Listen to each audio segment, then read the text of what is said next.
So what I'm going to be doing is adjusting the castor on the front of this vehicle, and it has what's called a super bell straight axle.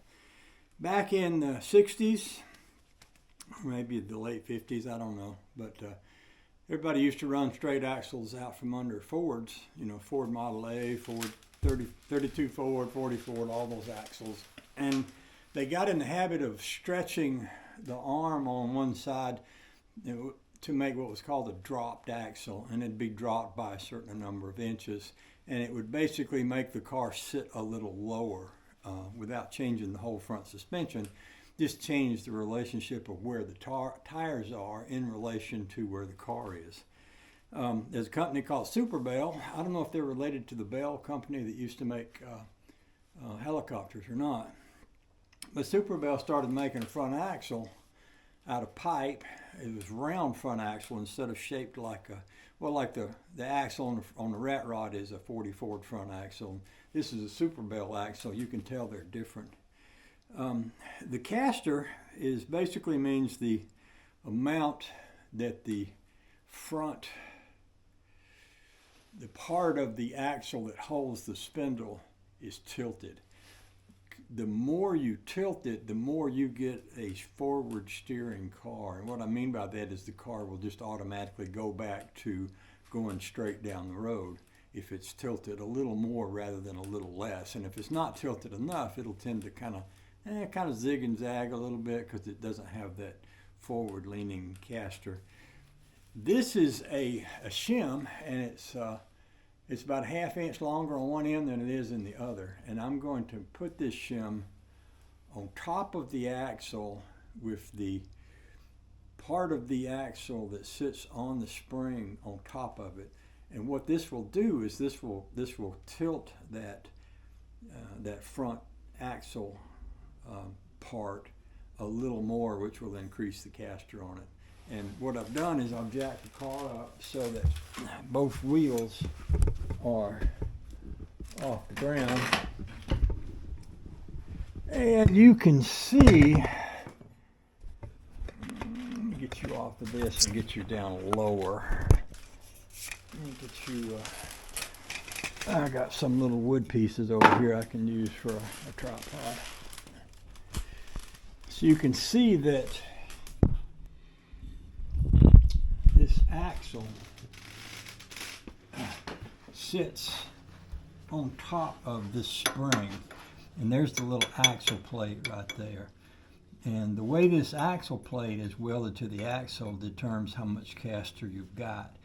I don't think I've got enough based on the way it drives, so I'm going to be sliding this shim in from the back, which is going to tilt the axle a little bit toward the back. And it's not a full ½ inch because this front doesn't come to a full stop. So that front there is about 1/8 of an inch. So if I'm going a ½ inch, I'm going maybe a total of, let's see, 4/8 would be a half, so 3/8. I'm probably changing it by about 3/8. And what I'm going to do is loosen these nuts here, and I'm going to hope this axle drops down just enough so that I can slide this shim in from the back. And there should be a pin in the middle of the spring. Like here is the top of the nut that comes through it, and the head of that bolt should be under here. And this hole that's in this should fall so that that head of that nut sits through it, and that helps center this in place where it won't move. Now, if it turns out that the head of that nut is bigger than this, then I can drill this out and make it a little bigger if I need to.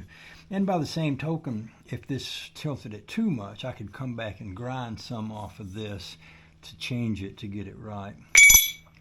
First thing I'm going to do, the tires are off the ground a little. I'm going to loosen these nuts here, and we're going to let that axle fall down slightly, and we'll see what it looks like after that. Boy, oh boy, oh boy.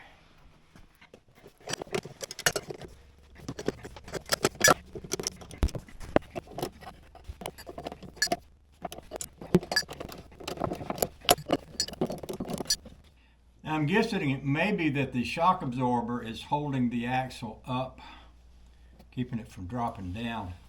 I think what I may do is get a third jack and put under here, raise this up, take this shock absorber loose, and then let it back down and see if that will. See, this part is loose right here.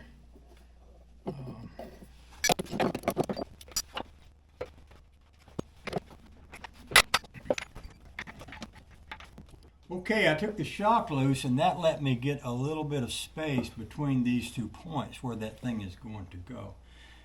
Now, I'm going to get under there with a flashlight because I want to see what we have for a pin in the center of that axle part. Okay, I can see the pin.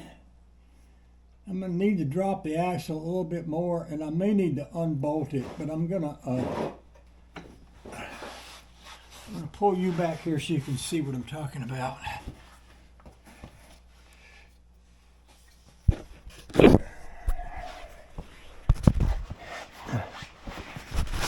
Okay, so you can see that this axle is slightly lower than that.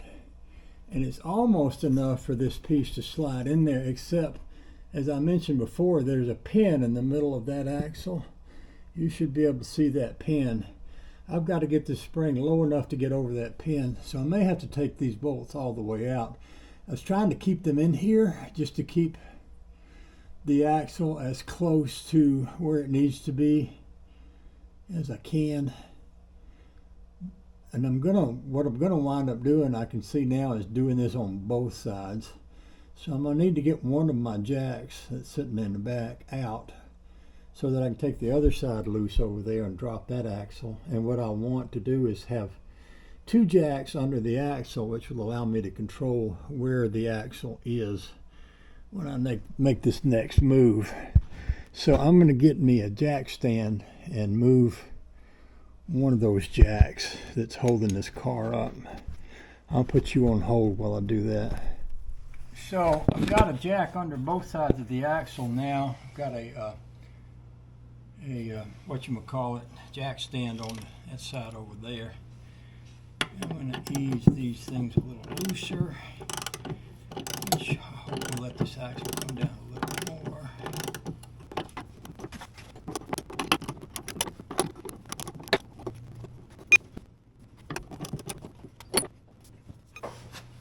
Alright, I'm going to need to jack this side of the car up some more.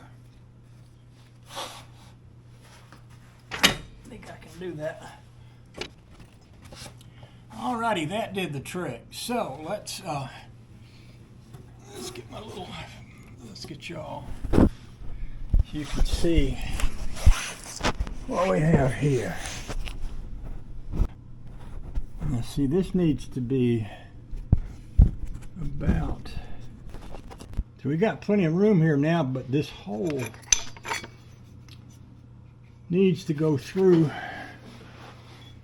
this piece under here. I'm guessing you can see that little thing sticking out there is about, I'm guessing that's about a 1/2 inch, and my hole is only about a 1/4 inch, so I may have to make my hole bigger. But I also need this to go down. I need what's the word I'm looking for? I need a point that also keeps this axle from moving. So what I may need to do is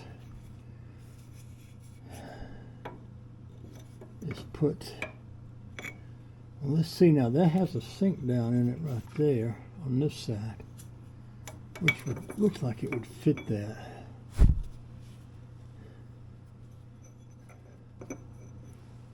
I might need to get both hands on the item there. Let's see if I allow that axle to slip. If it didn't have that pin in there, it could slip back and forth, which is not what I want it to do. Oh, I think I want to do this. I might need to unbolt the center bolt and make an addition to the bottom of it that would go down a little further than the one that's currently on here. And another option might be to weld a little extension on the bottom of this bolt, which I might can do with it on the car here. If I clean that up very carefully, I could get a little bolt and stick on the end of that and spot weld it, and then weld it up pretty good. And first thing I'm going to need to do is make the bolt hole bigger in this piece. So I'm going to want to do that first. I don't really want to have my fingers between this thing and that thing there. But there is a little hole here that I can work from. So I'm going to get my drill out. I'm going to work on that.